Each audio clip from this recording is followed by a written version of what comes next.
Well, that's it. I'm pretty much home. That's a 230-mile trip. Wouldn't worry about that 58 here. So my average was about 63 at 70 miles an hour. When I was doing about 60 and drafting off an 18-wheeler, I was able to get over 73 miles per gallon.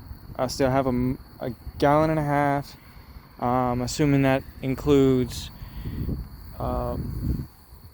reserve, and I've got 100 miles on the trip. So if that's almost half of what the fuel capacity is, I think we're doing all right. I really think we'll be able to get at least 250 out of it. I'm not sure. I'm gonna try to push it.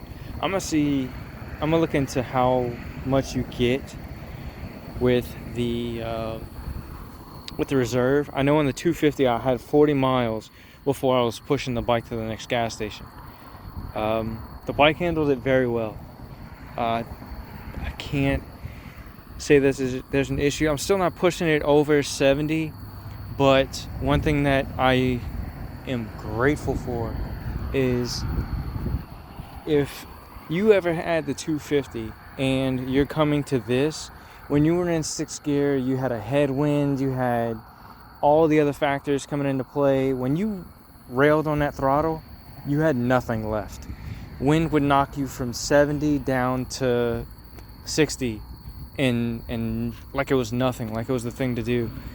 This bike, when you're at 60, 65, around 68 in 6th gear, hauling ass in traffic, and the wind's coming back at you,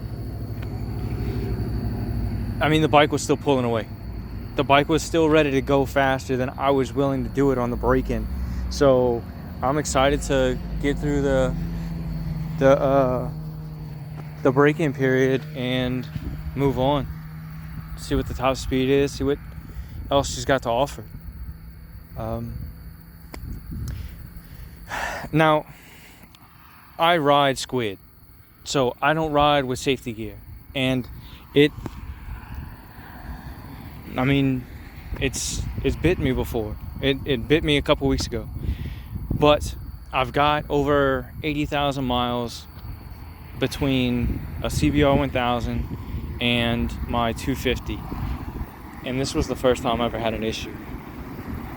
I'm hard-headed. I can't say that I learned anything from it, because I just did that entire trip in Crocs, shorts, and a t-shirt.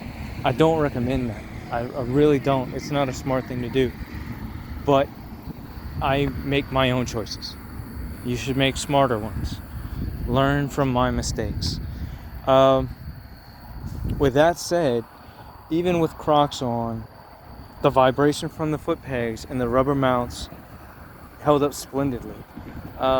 If I had weight on it, I could feel maybe my toes going numb, but if I had the arch of my foot on it, it's like I was sitting on a cloud. I know they added the bar ends to make a difference with vibration.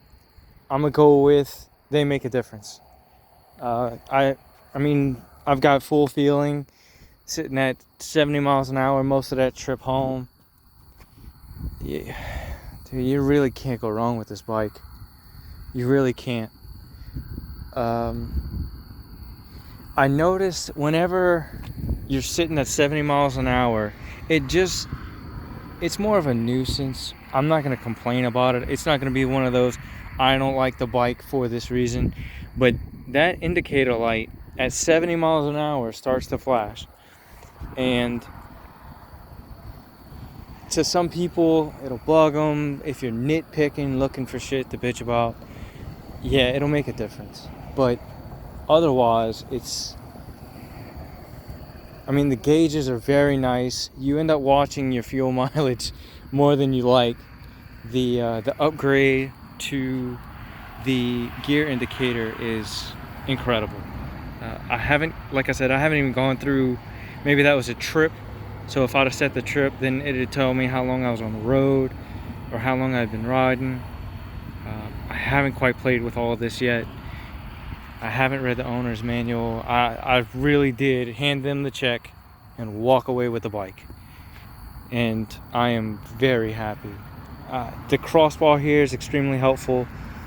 You put your ram out on there with the bar attachment and it doesn't go anywhere.